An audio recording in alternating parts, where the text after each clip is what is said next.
Today's topic of my discussion is about Niels Bohr atomic theory. Niels Bohr was a Danish physicist. He presented his atomic theory in 1913 in order to overcome the defects raised against the Rutherford atomic model. Niels Bohr considered hydrogen atom as a model and presented the following assumption about it. ولو ماشومانو نیل بوهر چې کوم دی د خپل اټامیک تیوري په 1913 کې پیش کړه. دا یو ډینش فزیسټ و. د رذرفورد ماډل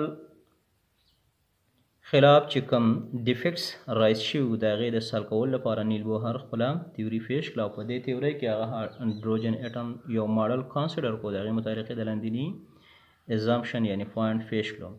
نمبر 1 ازامپشن پوینټ دا و electron are revolving around the nucleus in fixed circular paths called orbits or shell. Each orbit has a fixed energy. First point के मुताबिक electron nucleus के गिर्द fix circular path मखसूस दायरवी रास्तों में घूमते हैं जिन्हें ऑर्बिट या शेल कहा जाता है. ईच ऑर्बिट या शेल के पास मखसूस एनर्जी होता है. ډیر سټوډنټ که تاسو ګورئ الکترون چې کوم دی د نیوکلیس نه غیر چاپیره د سنټرل پورشن د مثلا نیوکلیس دی د نه غیر چاپیره په یو مخصوص په یو فکس لارو کې سکیږي هغه الکترون تاویږي.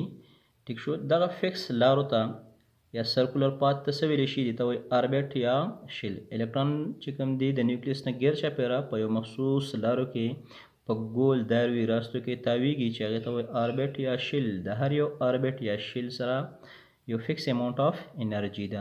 ٹھیک ده کنه. سیکنڈ پوائنٹ یا سیکنڈ assumption the energy of electron in the orbit is proportional to its distance from the nucleus. The further the electron from the nucleus the higher will be the energy. जब इलेक्ट्रॉन मखसूस दायरवी रास्तों में घूमते हैं तो energy of electron is directly proportional होते हैं किस चीज़ के? डिस्टेंस के. जब डिस्टेंस बढ़ जाती है तो एनर्जी बढ़ती जाती हैं. जब distance from the nucleus is decrease so energy will be decrease. ډېر سټوډنټ که تاسو ګورئ دا زما سره مرکزه ده. د دې مرکزې نه غیر چاپېره چې کوم دایروي لارې دي ټیک شو دې ته ویلی شي آربیټ یا شیل. خو که چېرته الکترون د نیوکلیس نه لري ځي یعنې مطلب اخره شیل ته ځي څومره لرې کېږي ټیک شوله چې څومره الکترون د نیوکلیس نه لرې کېږي یعنې ډسټنس سیوا کېږي نو زما سره به انرژي څه ده هغه سیوا کېږي. ټیک شوله. که چېرته الکترون نیوکلیس ته سیلمه و نو انرژي به یې څه کمه به وي. نو که تاسو ګورئ انرژي چې کوم ده انرژي دا ډایرکټلی پروپورشنل څه ته ډسټنس ته. که چېرته الکترون د نیوکلیس نه په لرې وو یعنې په ډېره فاصله باندې وو نو انرژي به یې نه پوټنشل انرژي به یې ډېره زیاته های وي. که چېرته الکترون نیوکلیس ته سیلمه وو نیئر ټو د نیوکلیس وو نو انرژي به یې هغه به کمه وي او دا به زیات سټیبل به وي. ټیک ده که نه. Third assumption of Bohr atomic model as long as electrons are revolving around the nucleus in a fixed circular orbit they don't gain or lose energy. जब तक इलेक्ट्रॉन अपनी ही मदार में घूमते हैं तो न तवानाई को खारिज करता है और न जज़ब. इसके तवानाई जो है वो क्या होते हैं फिक्स होती है. उसकी एनर्जी फिक्स होती है जब अपनी ही मदार में रहते हैं. उलमा शुमानो तर सोचे इलेक्ट्रॉन په خپل شیل کې اراउंड د نیوکلیس نه څه کوي ریوالوینګ کوي نو د هغې انرژي به څه فکس کوي نه هغه به نه انرژي لوز کوي نه به انرژي گین کوي. فار ایگزامپل دا خبره ما وکړه دا مرکزه ده دا فرست شیل دی دغه شان پسې سیکنډ تھرډ وغیره خو فرض کړه الکترون په دې اولي شیل کې تاویږي. ټیک شو. الکترون ریوالوینګ کوي په دې اولي شیل کې نو چې کله په فرست شیل کې تاویږي ټیک شو نو د هغه انرژي به څه هغه به فکس وي نه به هغه انرژي لوز کوي نه به یې ګین کوي تر څو چې هغه بل آربیټ ته نه وي تللی. نو انرژي کله الکترون په خپل آربیټ کې آربیټینګ کوي د هغه انرژي به څه فکس وي. Similarly for assumption when electron jump from a high energy orbit to the lower energy orbit, it radiates energy, and when it jump from a lower energy orbit to a higher energy orbit, it absorbs energy. The energy difference between two levels is given by, it mean जब इलेक्ट्रॉन अपनी ही मदार में घूमते हैं तो न तवानाई को खारिज करता है और न तवानाई को जज़ब करता है। जब electron similarly this is first shell, this is second shell. जब इलेक्ट्रॉन कम तवानाई वाली मदार से ज़्यादा तवानाई वाली मदार में जाती है तो तवानाई को एब्जॉर्ब करते हैं इन the form of heat.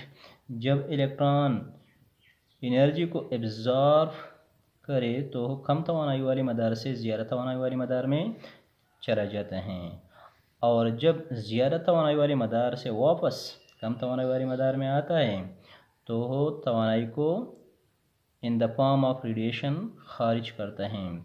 Energy difference will be equal to, this is first orbit. First orbit is, I will name it E1. First orbit is E1. This is second orbit E2. So the energy difference between E1 and E2 is directly proportional to frequency.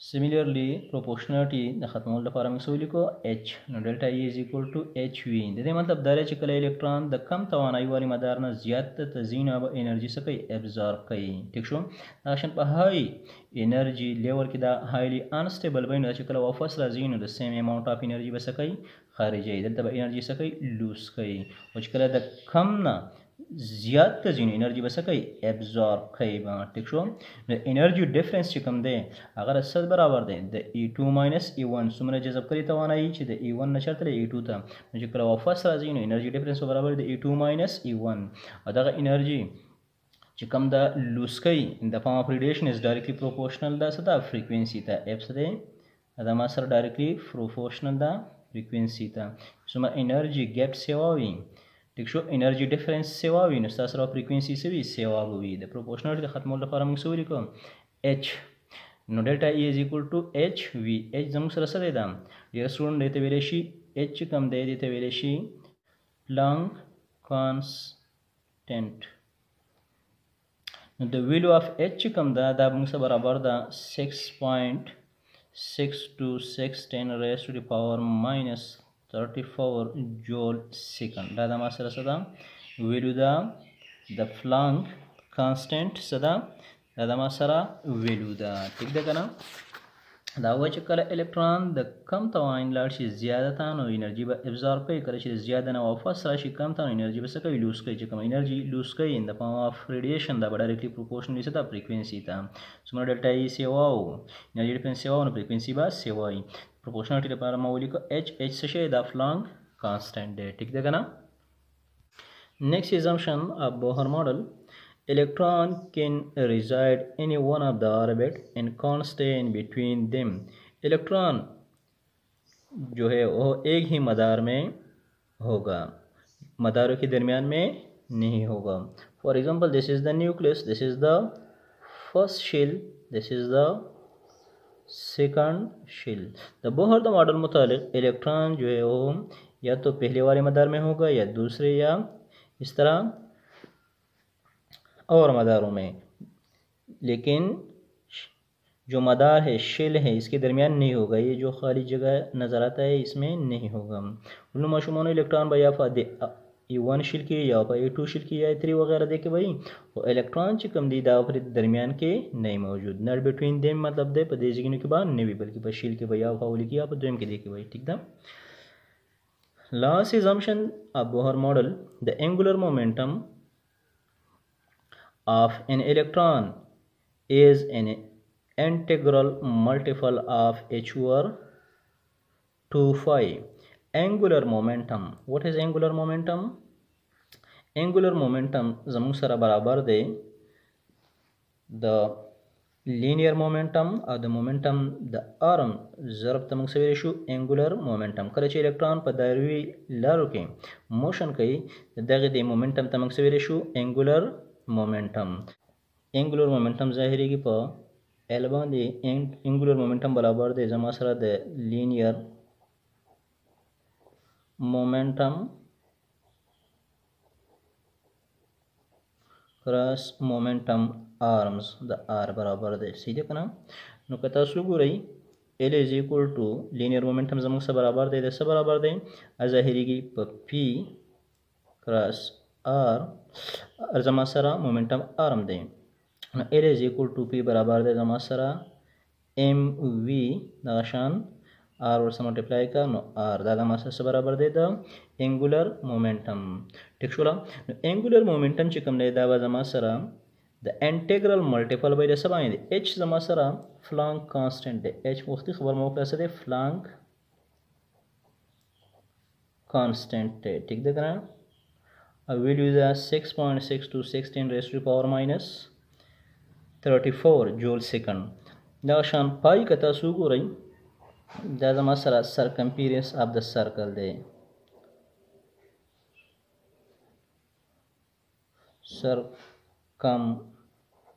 circumference of the circle دی. ټیک ده؟ دا زما سره څه دی؟ پای برابر ده. هغه شان که تاسو وګورئ m زما سره څه دی؟ m زما سره دی ماساف m زما سره دی ماساف الکترون v زما سره برابر دی ویلت آف الکترون r زما سره دی radius of the circle دی. ٹھیک شو؟ n زما سره که تاسو وګورئ n څه دی؟